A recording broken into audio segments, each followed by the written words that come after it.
Good afternoon students. मेरा नाम राहुल सोनी है और आज हम क्लास 10 का first lesson chemical reaction and equation का सेकंड पार्ट पढ़ेंगे। तो इसमें हम पढ़ते हैं टाइप ऑफ केमिकल रिएक्शन। हम स्टार्ट करते हैं टाइप ऑफ केमिकल रिएक्शन से। Type of chemical reaction. तो केमिकल रिएक्शन जो है एक्चुअल में 5 टाइप्स की होती है। सबसे पहले कॉम्बिनेशन रिएक्शन,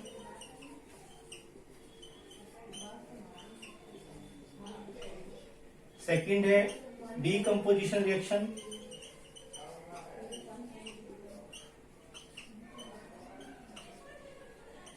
थर्ड है डिस्प्लेसमेंट रिएक्शन,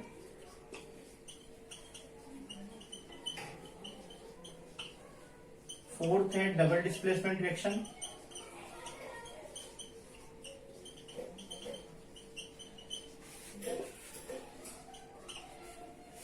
और लास्ट है ऑक्सीडेशन रिडक्शन रिएक्शन। अब हम इन केमिकल रिएक्शंस को वन बाय वन डिस्कस करते हैं। सबसे पहले पढ़ते हैं हम कॉम्बिनेशन रिएक्शन। एक्चुअल में कॉम्बिनेशन रिएक्शन वो रिएक्शन होती है जिनमें दो या दो से ज्यादा सब्सटेंस जो है वो मिलके एक सिंगल प्रोडक्ट फॉर्म करते हैं। तो देखिए दो कंपाउंड जैसे ए और बी, ये दोनों रिएक्ट करते हैं और एक सिंगल प्रोडक्ट फॉर्म करते हैं। तो ऐसी रिएक्शन कॉम्बिनेशन रिएक्शन कहलाती है। Those reaction in which 2 and more substances are combined to form a single product is known as combination reaction। कुछ एग्जांपल लेते हैं हम इसमें। तो देखिए हमारी बुक की एक्टिविटी को देख लेते हैं। इसमें ये बुक की एक्टिविटी क्या है? Slaking of lime. Slaking of lime. तो स्लेकिंग ऑफ लाइम होता कैसे है? हम एक बीकर लेते हैं। हम क्या करते हैं? एक बीकर लेते हैं और बीकर के अंदर क्या करते हैं? हम कैल्शियम ऑक्साइड के क्रिस्टल्स डाल देते हैं। ये क्या है? कैल्शियम ऑक्साइड है। अब हम इस कैल्शियम ऑक्साइड के अंदर हम वाटर डालते हैं, ऊपर से वाटर को पोर कर देते हैं। तो आपको पता है कि ये रिएक्शन क्या होता है? कॉपर ऑक्साइड वाटर से रिएक्ट करता है तो हिसिंग साउंड सुनाई देता है। और एक्चुअल में ये हाईली एक्सोथर्मिक रिएक्शन है। यहाँ बहुत सारी हीट जो है वो रिलीज होती है। जब आप इस टेस्ट ट्यूब को, इस बीकर को जब सरफेस को टच करेंगे तो ये हॉट हो जाएगा। ठीक है। तो ये कॉम्बिनेशन रिएक्शन कैसे है? देखिए इसमें क्या हो रहा है कि ये कैल्शियम ऑक्साइड जो है, सॉलिड कैल्शियम ऑक्साइड वाटर से रिएक्ट करता है और ये एक्चुअल में कैल्शियम हाइड्रोक्साइड फॉर्म करता है। तो यहाँ पे देखिए दो सब्सटेंस जो है वो मिलके एक सिंगल सब्सटेंस फॉर्म करते हैं। इसको हम एक्चुअल में क्विक लाइम भी बोलते हैं। कैल्शियम ऑक्साइड को, कैल्शियम हाइड्रोक्साइड को हम स्लैक लाइम भी बोलते हैं। ठीक है। तो इसलिए ये क्या है? रिएक्शन कॉम्बिनेशन रिएक्शन है और यहाँ पे हीट भी रिलीज होती है, इसलिए इस रिएक्शन को हम एक्सोथर्मिक रिएक्शन भी कहते हैं। अब फर्दर देखिए ये कैल्शियम हाइड्रोक्साइड जो है एक्चुअल में हमारे वॉल पर जो है वो एक्चुअल में व्हाइट वॉश करने के काम में लिया जाता है। ठीक है। ब्रश से हम इसको व्हाइट वॉश करते हैं, है ना। तो यहाँ पे हम क्या करते हैं? जब ये व्हाइट वॉश कर लेते हैं तो कुछ दिनों के बाद में अपनी वॉल जो है एक्चुअल में शाइन करने लगती है। तो एक्चुअल में वो शाइन क्यों करती है? क्योंकि ये कैल्शियम हाइड्रोक्साइड को मतलब वॉल पे अप्लाई करने के बाद में ये कैल्शियम ऑक्साइड एनवायरमेंट की CO2 से रिएक्ट करता है और ये एक्चुअल में कैल्शियम कार्बोनेट फॉर्म करता है। और ये कैल्शियम कार्बोनेट पता है आपको मार्बल का कॉन्स्टिट्यूएंट है। इसकी वजह से एक्चुअल में वहां पे आपकी वॉल पे शाइन करती है। नेक्स्ट देखिए, नेक्स्ट कॉम्बिनेशन रिएक्शंस के एग्जांपल हम देख लेते हैं। जैसे कार्बन। कार्बन जब आपके ऑक्सीजन से रिएक्ट करता है तो ये फॉर्म करता है कार्बन डाइऑक्साइड। ओके। तो यहाँ पे भी दो सब्सटेंस रिएक्ट करके सिंगल प्रोडक्ट फॉर्म कर रहे हैं। कॉम्बिनेशन रिएक्शन है। नेचुरल गैस, नेचुरल गैस की बर्निंग है ना, बर्निंग ऑफ नेचुरल गैस। तो मीथेन है, ये CH4 मीथेन होती है, उसकी बर्निंग ऑक्सीजन की प्रेजेंस में होती है। जब ये बर्न करती है तो CO2 और वाटर फॉर्म करती है। तो ये भी कॉम्बिनेशन रिएक्शन का एग्जांपल है। ठीक है। नेक्स्ट देखिए आप, मैग्नीशियम ऑक्सीजन से रिएक्ट करता है और फॉर्म करता है मैग्नीशियम ऑक्साइड। ये भी आपकी कॉम्बिनेशन रिएक्शन का एग्जांपल है। तो इस तरीके से एक और एग्जांपल लेते हैं। ये हाइड्रोजन ऑक्सीजन से रिएक्ट करता है और वाटर फॉर्म करता है। ओके। तो इस तरीके से ये सारी कॉम्बिनेशन रिएक्शन का एग्जांपल है। नेक्स्ट देखते हैं कि जो मैक्सिमम कॉम्बिनेशन रिएक्शन होती है वो एक्सोथर्मिक रिएक्शन होती है। ठीक है, मतलब most of the chemical reactions are exothermic. तो एग्जांपल ले लेते कि कौन कौन सी केमिकल रिएक्शन एक्सोथर्मिक है, लेकिन सारी केमिकल रिएक्शन एक्सोथर्मिक नहीं होती। ठीक है, तो देखिए जैसे अभी मैंने आपको बताया था कि बर्निंग ऑफ कोल, कोल की जब बर्निंग करते हैं, ठीक है, तो CO2 मिलती है और साथ साथ एक्चुअल में हीट रिलीज होती है। मीथेन गैस की बर्निंग, ये भी आपकी एक्चुअल में क्या है, ऑक्सीजन से रिएक्ट करेगा और आपका CO2 और वाटर फॉर्म करेगा, ये भी हीट रिलीज करती है। ठीक है, तो ये भी एक्चुअल में एक्सोथर्मिक रिएक्शन है। नेक्स्ट है, देखिए बर्निंग ऑफ मैग्नीशियम, मैग्नीशियम की बर्निंग MgO फॉर्म करता है, ये हीट रिलीज करती है। इसके अलावा रेस्पिरेशन, रेस्पिरेशन भी एक्सोथर्मिक रिएक्शन है। ओके, तो रेस्पिरेशन देखिए, रेस्पिरेशन में क्या होता है, C6H12O6, ये ग्लूकोज होता है, इसका ऑक्सीजन के साथ में ये ग्लूकोज जो ब्रेकडाउन होता है, CO2 वाटर फॉर्म होते हैं और एनर्जी रिलीज होती है। तो ये भी आपकी एक्सोथर्मिक रिएक्शन है। ओके, तो जितनी भी एक्सोथर्मिक रिएक्शन है उसमें एक्चुअल में क्या होता है, दो प्रोडक्ट मिलके, दो सब्सटेंस मिलके जब सिंगल प्रोडक्ट बनाते हैं तो वो कॉम्बिनेशन रिएक्शन हो जाती है, और जब दो से ज्यादा प्रोडक्ट बनाते हैं तो एक्चुअल में ये एक्सोथर्मिक रिएक्शन के अंदर हम इसको देख लेते हैं। ओके, लेकिन maximum combination reaction exothermic reaction होती है। इसके अलावा एक्चुअल में वेजिटेबल मैटर का एक्चुअल में डिकम्पोजिशन होता है कंपोस्ट में, वो भी जो है आपका एक्सोथर्मिक रिएक्शन का एग्जाम्पल है। नेक्स्ट देखते हैं decomposition reaction. Decomposition reaction, next reaction है डीकम्पोजिशन रिएक्शन।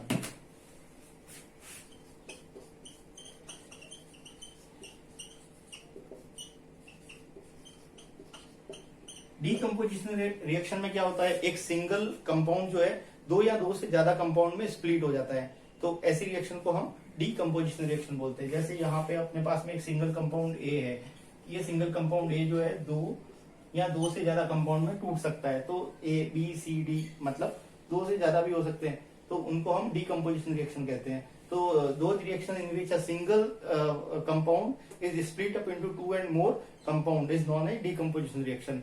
डीकम्पोजिशन रिएक्शन जो होती है वो एक्चुअल में कॉम्बिनेशन रिएक्शन की रिवर्स होती है। ठीक है, तो ये डीकम्पोजिशन है इस तरफ, यदि इस तरफ आप देखेंगे तो ये एक्चुअल में कॉम्बिनेशन हो जाती है। तो डीकम्पोजिशन जो होती है वो कॉम्बिनेशन की रिवर्स रिएक्शन होती है। अब हम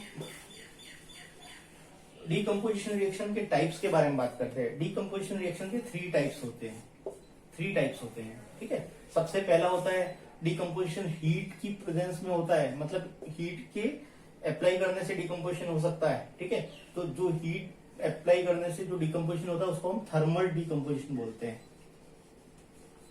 और इलेक्ट्रिसिटी से डीकम्पोजिशन होता है, ओके, तो हम उसको इलेक्ट्रोलाइटिक डीकम्पोजिशन बोलते हैं या इलेक्ट्रोलाइसिस बोलते हैं। ओके, नेक्स्ट टाइप का डीकम्पोजिशन जो होता है वो by the means of light होता है। ठीक है, तो हम उसको बोलते हैं फोटोलाइसिस या फिर फोटो डीकम्पोजिशन।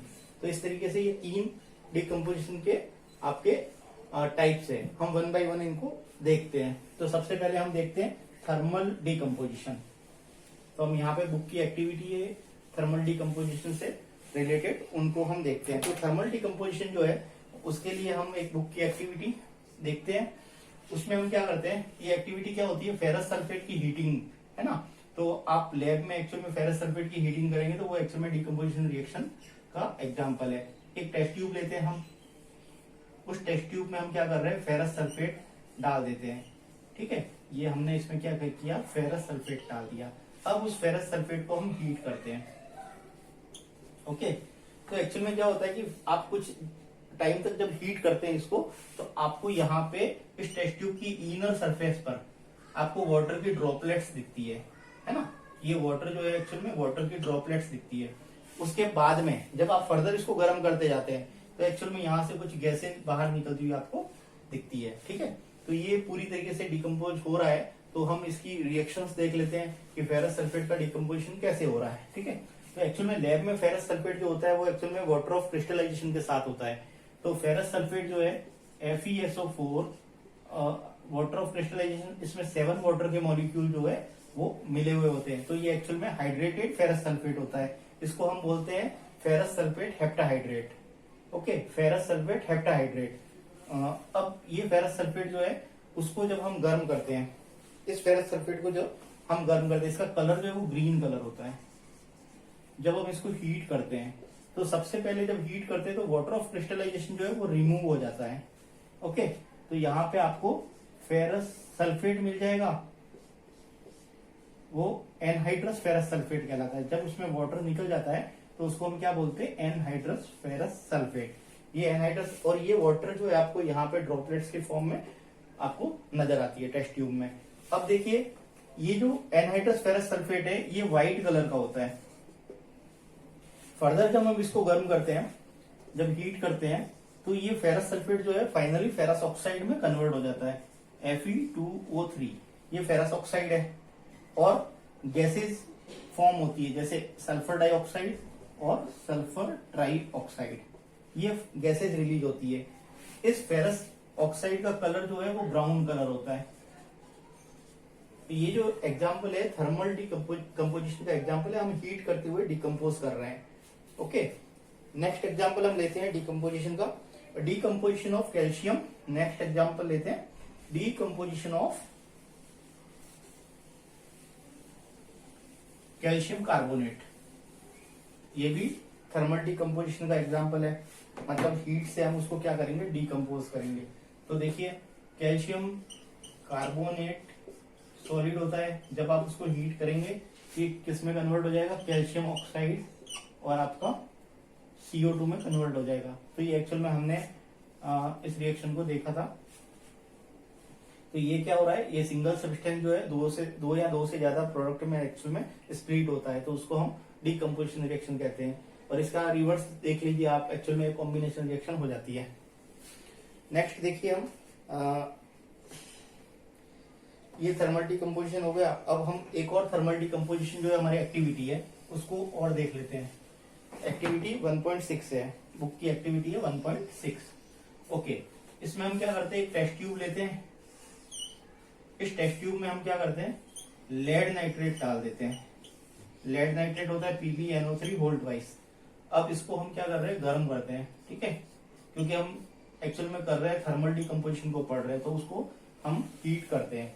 तो एक्चुअल में जब लेड नाइट्रेट को आप हीट करते हैं तो ये आपका आप देखिए, जब इसको गर्म करते हैं तो यहां से जो है आपको ब्राउन कलर की एक फ्यूम निकलती हुई नजर आती है, ब्राउन फ्यूम। ओके, तो यहाँ पे क्या हो रहा है, ये कौन सी रिएक्शन इससे एसोसिएटेड होती है उसको देखते हैं। लेड नाइट्रेट को जब आप हीट करते हैं तो क्या होता है, ये लेड ऑक्साइड में कन्वर्ट हो जाता है।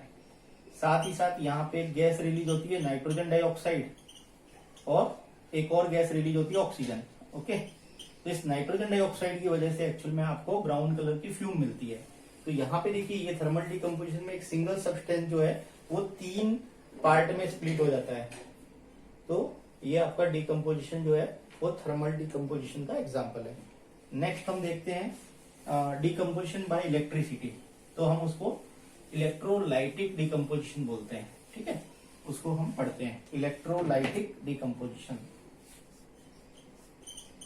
इलेक्ट्रोलाइटिक डिकम्पोजिशन, इसको हम एक्चुअल में डिकम्पोजिशन, DC लिखा है, डिकम्पोजिशन। इलेक्ट्रोलाइटिक डिकम्पोजिशन जो है उसको हम इलेक्ट्रोलाइसिस भी बोलते हैं। तो हम यहाँ पे एग्जांपल लेते हैं इलेक्ट्रोलाइसिस ऑफ वाटर। ओके, तो इलेक्ट्रोलाइसिस ऑफ वाटर मतलब वाटर के अंदर आप इलेक्ट्रिक करंट जो है वो पास करेंगे, तो वाटर जो है एक्चुअल में हाइड्रोजन और ऑक्सीजन में स्प्लिट हो जाएगा। ठीक है, उसी को हम इलेक्ट्रोलाइटिक डिकम्पोजिशन बोलते हैं। ओके, तो हम यहाँ पे एक एक्टिविटी है बुक में, उस एक्टिविटी को समझते हैं। हम क्या करते हैं कि एक मग लेते हैं, ये मग है, प्लास्टिक का मग लेते हैं। प्लास्टिक के मग के आप क्या करेंगे, बॉटम पे 2 होल कर देंगे और उससे उस होल से आप होते हुए 2 इलेक्ट्रोड को एक्चुअल में डाल देंगे। 2 ग्रेफाइट या कार्बन के इलेक्ट्रोड को आप इसमें इंसर्ट कर देंगे। ओके, इन दोनों इलेक्ट्रोड को एक्चुअल में आप बैटरी से कनेक्ट कर देंगे। हम क्या करते हैं, इसको एक 6 वोल्ट की बैटरी से इसको कनेक्ट कर देते हैं। और यहाँ पे एक्चुअल में एक जो एंड है उसको हम कैथोड बोलते हैं, नेगेटिव टर्मिनल कैथोड होता है, और पॉजिटिव टर्मिनल जहां से अटैच होता है उसको हम एनोड बोलते हैं। ठीक है, अब इस इलेक्ट्रोड के ऊपर हम इन्वर्टेड टेस्ट ट्यूब रख देते हैं। ठीक है, एक टेस्ट ट्यूब रख देते हैं इन्वर्टेड पोजीशन में। तो ये हमने इन्वर्टेड टेस्ट ट्यूब रख दी। इसके बाद में हम क्या करते हैं, इसको वाटर से भर देते हैं। ठीक है, इसको वाटर से फील कर देते हैं। तो देखिए इसको मैंने वाटर से फील कर दिया। ओके, अब हम क्या करते हैं, यहाँ पे एक्चुअल में इलेक्ट्रिक करंट सप्लाई करते हैं। जब आप इलेक्ट्रिक करंट सप्लाई करते हैं तो इस इलेक्ट्रोड के ऊपर मतलब आपको गैस जो है इवॉल्व होती हुई नजर आती है। मतलब यहाँ पे बबल्स की फॉर्म में गैस इवॉल्व होती है। तो वाटर की स्प्लिटिंग से एक्चुअल में हाइड्रोजन और ऑक्सीजन गैस मतलब फॉर्म होती है। वो हाइड्रोजन और ऑक्सीजन गैस इन दोनों इलेक्ट्रोड के ऊपर एक्चुअल में ग्रेजुअली टेस्ट ट्यूब के ऊपर की तरफ वो एक्चुअल में राइज होती है। और वाटर जब गैस ऊपर की तरफ राइज होती है तो वाटर का लेवल ग्रेजुअली जो है वो डिक्रीज होता है, नीचे की तरफ आता है। और ये मतलब एंड पार्ट पे गैस जो है वो एक्यूमुलेट हो जाती है। इस वाले पार्ट में क्या है, आपकी गैस जो है वो एक्यूमुलेट हो जाती है ऊपर इसमें। ओके, यहाँ पे गैस एक्यूमुलेट हो जाती है और वाटर का लेवल नीचे चला जाता है। तो देखिए जहां पे, लेकिन दोनों का जो गैस है वहां वॉल्यूम जो है इक्वल नहीं होता। तो पॉजिटिव टर्मिनल पे क्या होता है, एक्चुअल में ऑक्सीजन गैस आपकी इवॉल्व होती है और नेगेटिव टर्मिनल पे हाइड्रोजन गैस इवॉल्व होती है। मतलब कैथोड पे आपकी हाइड्रोजन गैस इवॉल्व होती है और आपकी एनोड पे आपकी ऑक्सीजन गैस आपको मिलती है। तो यहाँ पे हाइड्रोजन गैस का वॉल्यूम जो है वो ऑक्सीजन गैस के वॉल्यूम से डबल होता है। ठीक है, तो एक्चुअल में इसकी रिएक्शंस देख लेते हैं हम। H2O जब आप उसको इलेक्ट्रोलाइटिक डिकम्पोजिशन करवाएंगे तो क्या होगा, ये H2 और O2 में टूट जाएगी। ठीक है, तो ये हाइड्रोजन जो है एक्चुअल में यहाँ पे देखिए इस रिएक्शन को बैलेंस करते हैं तो 2:1 के रेशियो में आपको हाइड्रोजन और ऑक्सीजन गैस मिलती है। ठीक है, मतलब हाइड्रोजन गैस का डबल वॉल्यूम मिलेगा, ऑक्सीजन का सिंगल वॉल्यूम मिलेगा। ठीक है, ऑक्सीजन से हाइड्रोजन डबल अमाउंट में एक्यूमुलेट होगी। ओके, तो ये जो रिएक्शन है इसमें हम क्या करते हैं, ये टेस्ट ट्यूब में यदि आप यहाँ पे बर्निंग मैच स्टिक लेके जाते हो बाद में, ठीक है, या लाइटेड कैंडल लेके जाते हो तो हाइड्रोजन गैस जो पॉप साउंड के साथ जलती है। ठीक है, और ऑक्सीजन के पास लेके जाओगे तो आप क्या करेगा, वो गैस जो है वो और तेजी से जलेगी। मतलब एक्चुअल में ऑक्सीजन जो है वो एक्चुअल में बर्निंग में सपोर्ट करता है। ठीक है, तो आपकी बर्निंग जो है वो और तेज होगी। इस तरीके से आप आइडेंटिफिकेशन कर सकते हैं इसका। तो ये हो गया इलेक्ट्रोलाइटिक डिकम्पोजिशन। नेक्स्ट हम पढ़ते हैं लाइट डिकम्पोजिशन।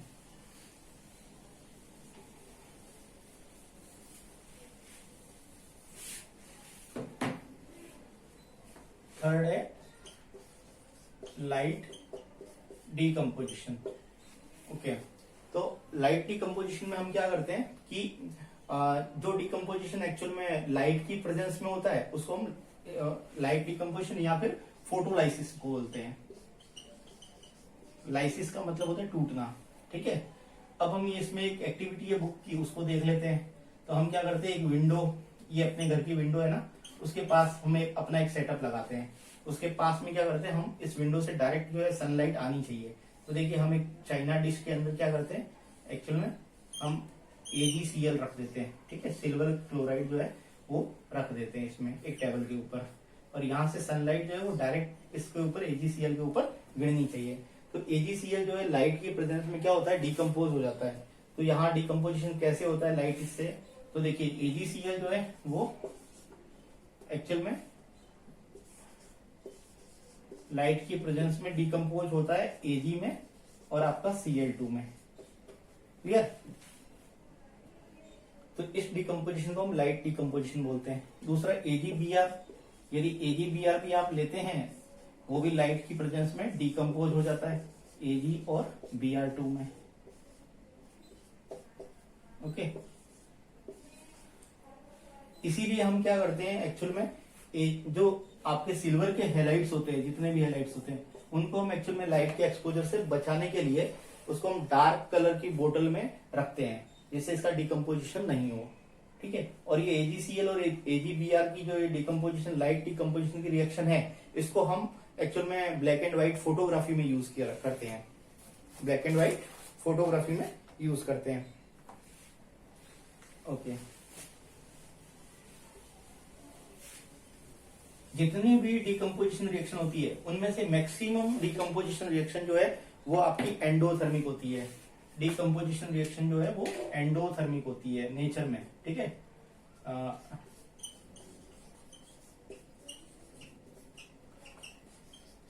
ओके, और मैक्सिमम कॉम्बिनेशन रिएक्शन हमने पढ़ा था एक्सोथर्मिक होती है। तो ये क्या होती है? एंडोथर्मिक होती है। तो एंडोथर्मिक रिएक्शन हमने डिस्कस किया था कि एंडोथर्मिक रिएक्शन में क्या होती है? एनर्जी एब्जॉर्ब होती है, ठीक है। तो एनर्जी किस फॉर्म में एब्जॉर्ब होती है? या तो वो हीट की फॉर्म में एब्जॉर्ब होती है, लाइट की फॉर्म में भी एब्जॉर्ब हो सकती है, या फिर इलेक्ट्रिसिटी की फॉर्म में एब्जॉर्ब हो सकती है। तो ये सारी एंडोथर्मिक रिएक्शन है। ओके, तो देखिए इन डिकम्पोजिशन रिएक्शन का यूज क्या है। अब आगे देखते हैं कि uses of and decomposition reaction. तो डिकम्पोजिशन रिएक्शन का यूज जो है वो एक्चुअल में मेटल के एक्सट्रैक्शन में यूज किया जाता है ना। इसमें एक्सट्रैक्शन ऑफ मेटल्स। तो मेटल का एक्सट्रैक्शन कैसे करते हैं? तो मेटल का एक्सट्रैक्शन एक्चुअल में डिकम्पोजिशन है, तो हम इलेक्ट्रोलाइटिक डिकम्पोजिशन यूज करते हैं, ठीक है। तो इलेक्ट्रोलाइटिक डिकम्पोजिशन से हम मेटल एक्सट्रैक्ट करते हैं। दूसरा क्या है? हम थर्मल डिकम्पोजिशन का भी यूज करते हैं, ठीक है। तो देखिए जितने भी एक्चुअल में रिएक्टिव मेटल्स होते हैं, जैसे आप देखिए सोडियम हो गया, है ना, मैग्नीशियम हो गया, जिंक हो गया, एल्यूमिनियम हो गया, ये सारी रिएक्टिव मेटल्स होते हैं। इन सबको इलेक्ट्रोलाइटिक डिकम्पोजिशन से हम एक्सट्रैक्ट करते हैं। दूसरा थर्मल डिकम्पोजिशन, जैसे कैल्सिनेशन, है ना, कैल्सिनेशन प्रोसेस। कैल्सिनेशन में क्या होता है? कैल्सिनेशन में मेटल कार्बोनेट जो है वो एक्चुअल में मेटल ऑक्साइड में कन्वर्ट हो जाता है। फॉर एग्जांपल जिंक कार्बोनेट, जब उसको आप हीट करेंगे, मतलब थर्मल डिकम्पोजिशन करवाएंगे, तो वो जिंक ऑक्साइड में कन्वर्ट हो जाएगा। ओके, तो इस तरीके से हम कैल्सिनेशन प्रोसेस में यूज करते हैं इसको। नेक्स्ट देखते हैं, अभी आगे देखते हैं हम डिकम्पोजिशन रिएक्शन जो है वो हमारे बॉडी में भी डिकम्पोजिशन रिएक्शन होती है। जैसे हमारे बॉडी के अंदर क्या होता है कि जो फूड मटेरियल होता है, कॉम्प्लेक्स फूड मटेरियल, वो सिंपल फूड मटेरियल में कन्वर्ट हो जाता है। जैसे स्टार्च है वो ग्लूकोज में कन्वर्ट हो जाता है, प्रोटीन है वो एमिनो एसिड में कन्वर्ट हो जाता है, और फैट्स है वो फैटी एसिड और ग्लिसरॉल में कन्वर्ट होता है। तो ये भी डिकम्पोजिशन रिएक्शंस के आपके एग्जाम्पल है जो हमारी बॉडी में होती है। नेक्स्ट हम देखते हैं डिस्प्लेसमेंट रिएक्शन। थर्ड टाइप की रिएक्शन है डिस्प्लेसमेंट रिएक्शन।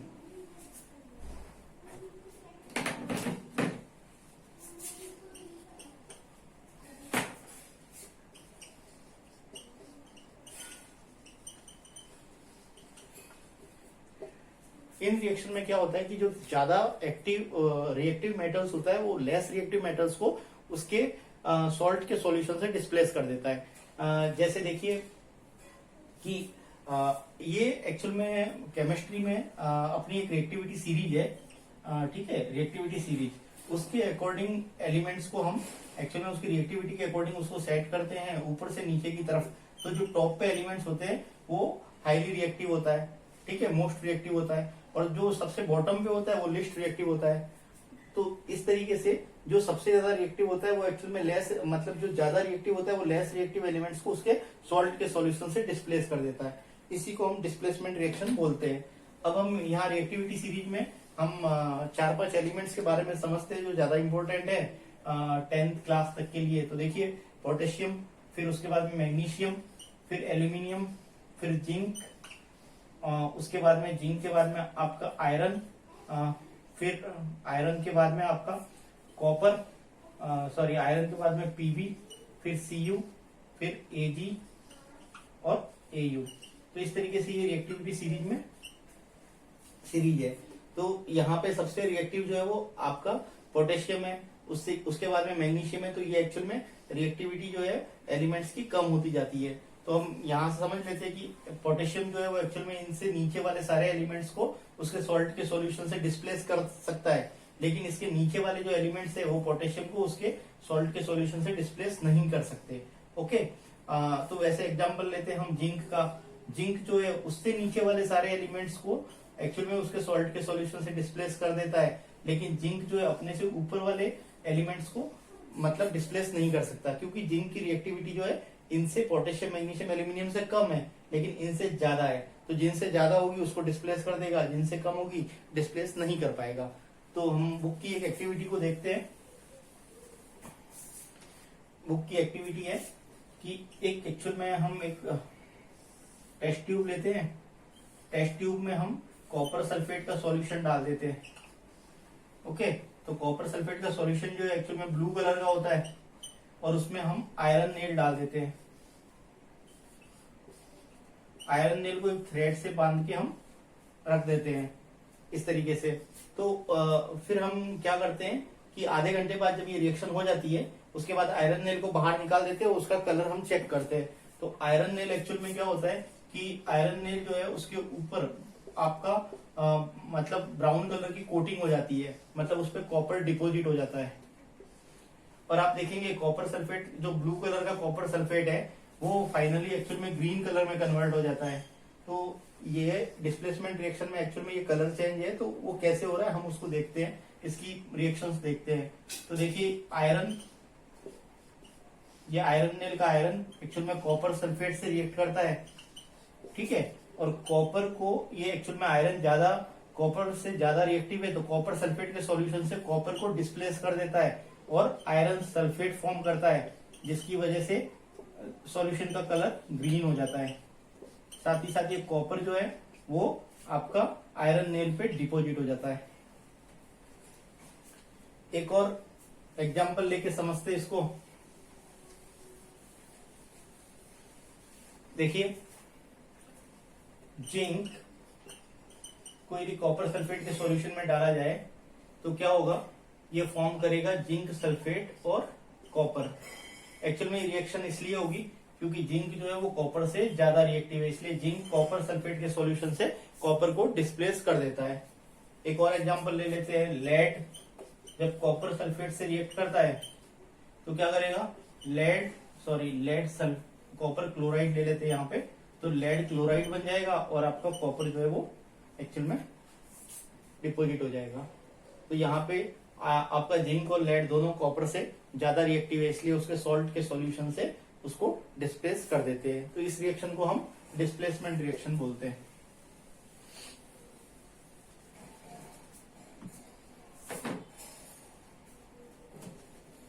आगे देखते हैं double displacement reaction. Double displacement reaction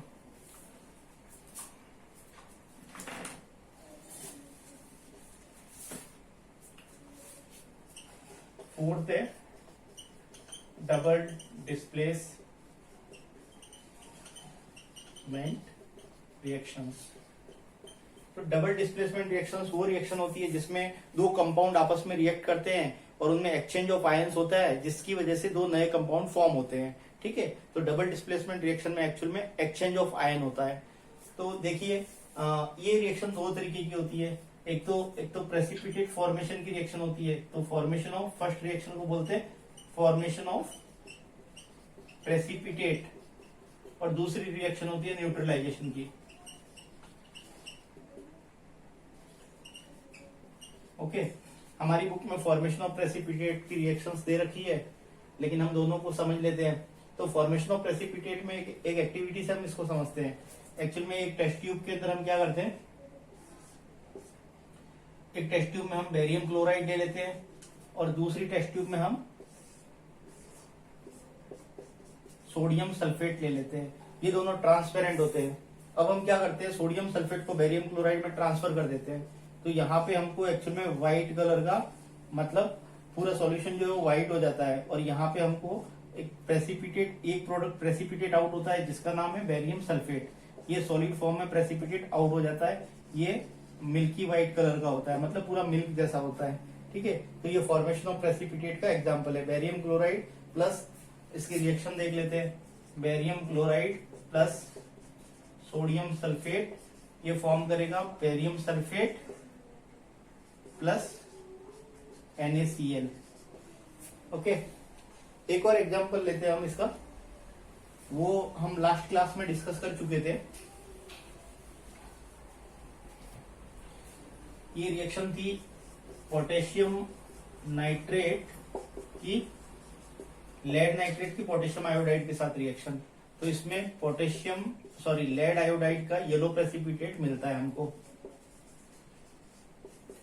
ये भी डबल डिस्प्लेसमेंट का एग्जाम्पल है, प्लस KNO3। तो यहाँ पे क्या हो रहा है, ये आपका लेड आयोडाइड का आपको जो प्रेसिपिटेट मिलता है ये एक्चुअल में एक्सचेंज ऑफ आयन की वजह से होता है। लेड के आयन जो है वो आपका लेड नाइट्रेट से एक्चुअल में क्या होता है, पोटेशियम आयोडाइड के आयन से एक्सचेंज करते हैं। तो यहाँ पे आयोडाइड के आयन से ये रिएक्ट करते हैं लेड के आयन और लेड आयोडाइड फॉर्म करते हैं। ओके, ये प्रेसिपिटेशन रिएक्शन हो गई। तो एक्चुअल में जो डबल डिस्प्लेसमेंट रिएक्शन में प्रेसिपिटेट फॉर्मेशन होता है, तो एक प्रोडक्ट जो है वो प्रेसिपिटेट आउट होता है। ओके, अभी हम नेक्स्ट पढ़ते हैं न्यूट्रलाइजेशन रिएक्शन। न्यूट्रलाइजेशन रिएक्शन जो होती है वो एक्चुअल में क्या होती है, जब एसिड बेस से रिएक्ट करता है तो वो सॉल्ट और वाटर फॉर्म करता है। तो ये रिएक्शन जो है वो डबल डिस्प्लेसमेंट रिएक्शन का एग्जांपल है। ओके, अब देखिए एक और एग्जांपल ले लेते हैं। H2SO4 रिएक्ट करता है अपना पोटेशियम हाइड्रोक्साइड से, तो ये आपका K2SO4 सॉल्ट बनाएगा और वाटर का फॉर्मेशन हो जाएगा। ये भी डबल डिस्प्लेसमेंट रिएक्शंस के एग्जांपल है। ओके, अब हम देखते हैं last reaction, oxidation reduction reaction. Next है ऑक्सीडेशन रिडक्शन रिएक्शन। तो इसके लिए हम सबसे पहले ऑक्सीडेशन क्या होता है वो समझते हैं और रिडक्शन क्या होता है उसको समझते हैं। ऑक्सीडेशन क्या होता है, एडिशन ऑफ ऑक्सीजन और रिमूवल ऑफ हाइड्रोजन, इसको हम ऑक्सीडेशन बोलते हैं। रिडक्शन क्या होता है, addition of hydrogen and removal of oxygen, ये रिडक्शन होता है। ओके, तो 10th क्लास तक इतना ही ध्यान रखना है। तो हम इसकी एक रिएक्शन लेते हैं, हमारी एक्टिविटी है बुक की, उसको देख लेते हैं। एक्चुअल में हम क्या करते हैं, एक चाइना डिश लेते हैं, ठीक है, उसमें हम कॉपर डाल देते हैं, फिर उसको हम गर्म करते हैं। तो इस रिएक्शन को हम देखते हैं, कॉपर जो है वो कॉपर को जब हीट करते हैं तो ऑक्सीजन की प्रेजेंस में कॉपर को जब हीट करते हैं तो क्या होता है, ये कॉपर ऑक्साइड में कन्वर्ट हो जाता है। ठीक है, तो कॉपर ब्राउन कलर का है, कॉपर ऑक्साइड जो है हमको ब्लैक कलर का मिल जाता है। ठीक है, अब ये ब्लैक कलर का कॉपर है। अब हम एक और रिएक्शन करवाते हैं, यहाँ कॉपर ऑक्साइड की फिर हम हाइड्रोजन से रिएक्शन करवाते हैं। ओके, तो ये फिर से कॉपर में कन्वर्ट हो जाता है और आपका H2O फॉर्म करता है। तो देखिए यहाँ पे फर्स्ट रिएक्शन जो थी वो ऑक्सीडेशन रिएक्शन है, क्योंकि कॉपर में ऑक्सीजन का एडिशन हो गया, तो इसको हम क्या बोलते हैं, oxidation reaction. Okay, second actual में रिडक्शन रिएक्शन है, क्योंकि कॉपर ऑक्साइड से ऑक्सीजन का रिमूवल हो गया, तो ये जो रिएक्शन है एक्चुअल में ये रिडक्शन रिएक्शन है। और ऐसी रिएक्शन जिसमें ऑक्सीडेशन और रिडक्शन एक साथ चलते हैं उसको हम रेडॉक्स रिएक्शन बोलते हैं। तो हम एग्जांपल ले लेते हैं, एक्चुअल में ये रेडॉक्स रिएक्शन है, इसको हम आगे डिस्कस करते हैं। तो देखिए रेडॉक्स रिएक्शन जो है, एक ही रिएक्शन जिसमें ऑक्सीडेशन और रिडक्शन वो साइमल्टेनियसली जो है होता है, उसको हम क्या बोलते हैं, रेडॉक्स रिएक्शन बोलते हैं।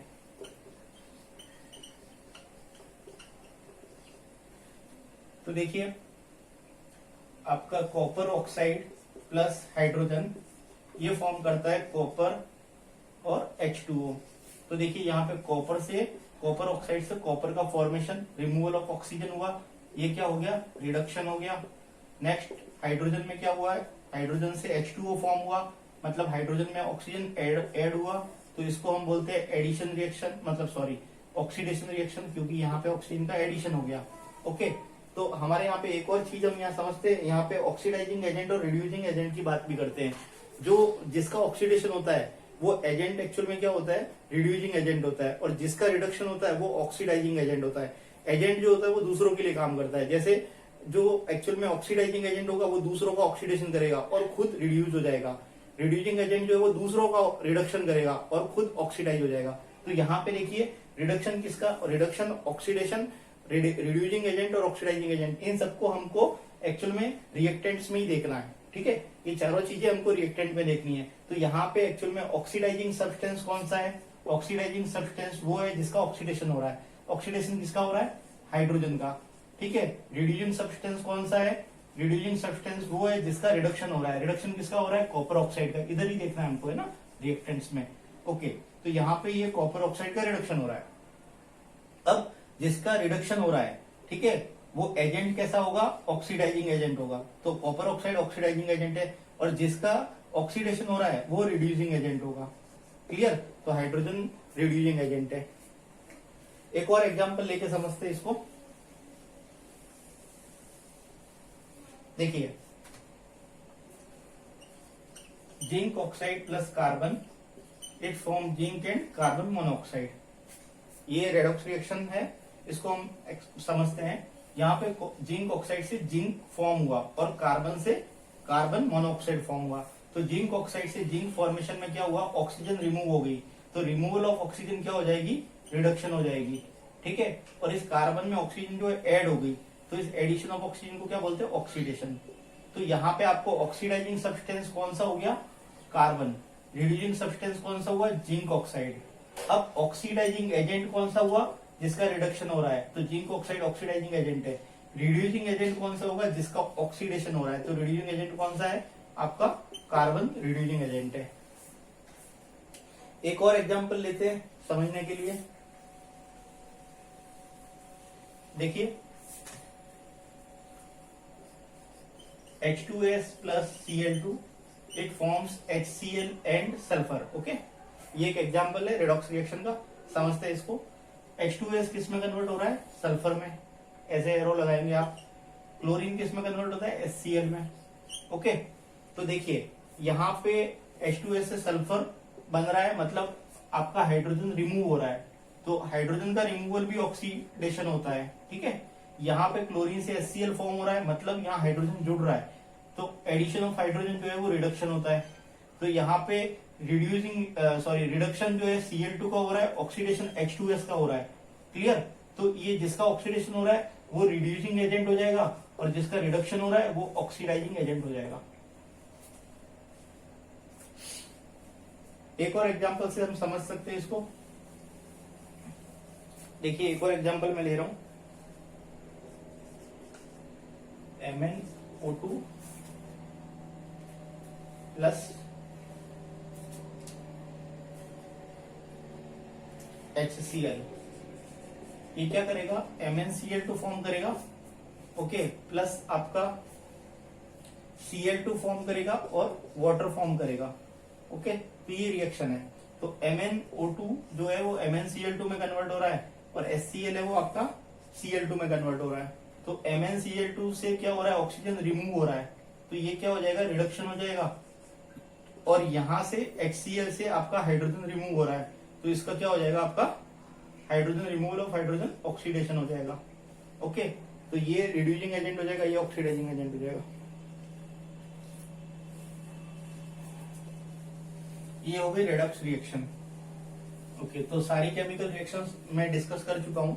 अभी हम एक्चुअली में पढ़ते हैं effect of oxidation in everyday life. Okay, तो effect of oxidation in everyday life.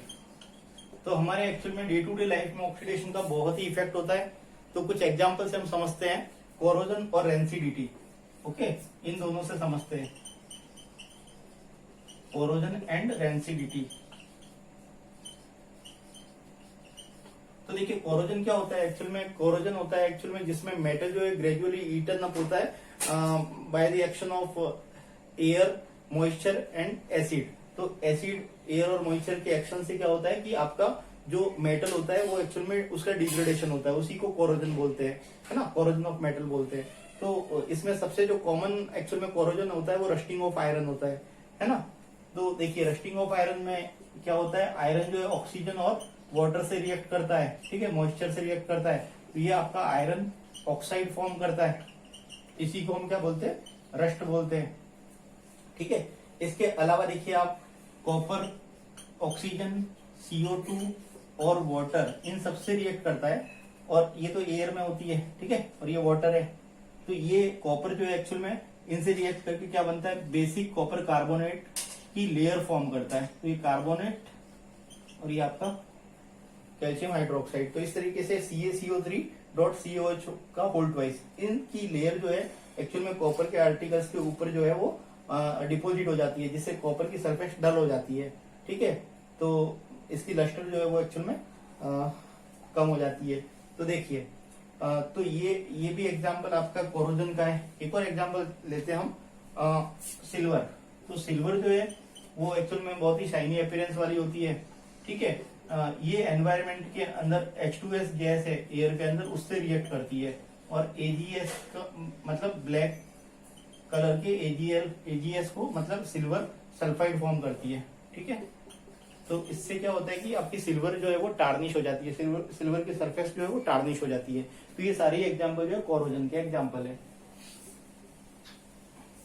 अभी कोरोजन का क्या हार्मफुल इफेक्ट होता है? कोरोजन का एक्चुअल में बहुत हार्मफुल इफेक्ट होता है। जैसे देखिए कोरोजन से क्या होता है कि उसका बहुत डैमेजिंग इफेक्ट है। जैसे कि आप देखते हैं कि जो मेनली आपकी रस्टिंग को ले लेते हैं। रस्टिंग में क्या होता है कि जैसे कार मतलब और आपका शिप है ना, ब्रीज है, वो सारे और जितने भी आयरन के आर्टिकल होते हैं उनकी रस्टिंग की वजह से क्या होते हैं वो एक्चुअल में खराब हो जाते हैं, ठीक है। और उनको मतलब रस्टिंग को प्रिवेंट करने के लिए या फिर मतलब उसको रिप्लेस करने के लिए रस्टेड आर्टिकल्स को हमको बहुत ज्यादा मनी स्पेंड करनी पड़ती है। इसलिए रस्टिंग की वजह से बहुत लॉस होता है, मतलब कोरोजन की वजह से बहुत लॉस होता है, ठीक है। तो ये हो गया। अभी देखिए हम पढ़ते हैं रेंसिडिटी।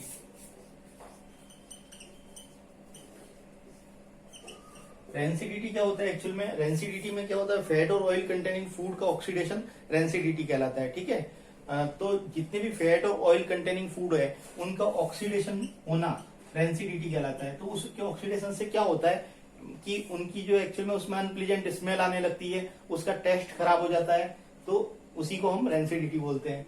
और एक्चुअल में रेंसिडिटी को प्रिवेंट कैसे कर सकते हैं? रेंसिडिटी को मतलब प्रिवेंट हम मतलब बहुत तरीके से कर सकते हैं। तो सबसे पहला तरीका है एडिशन ऑफ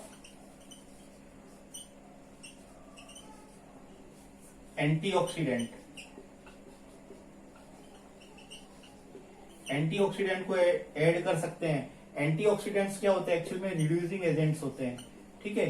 ये ऑक्सीडेशन को रोक देते हैं, जिसकी वजह से एक्चुअल में ऑक्सीडेशन को कैसे रोकते हैं? ये जो आपके फूड जो फैट और ऑयल कंटेनिंग फूड होते हैं वो एक्चुअल में क्या, जब उसका ऑक्सीडेशन होता है तो वो फ्री रेडिकल्स जनरेट करते हैं और ये क्या करते हैं, फ्री रेडिकल्स को रिमूव कर देते हैं, ठीक है, डिस्ट्रॉय कर देते हैं। इस तरीके से ये एज ए रिड्यूसिंग एजेंट काम करके उसको प्रिवेंट कर देते हैं, ठीक है। तो एंटीऑक्सीडेंट्स के एग्जांपल ले लेते हैं हम, BHA एंड BHT, ये दो कॉमन एग्जांपल है। जिसको BHA को बोलते हैं ब्यूटाइलेटेड हाइड्रोक्सी एनिसोल,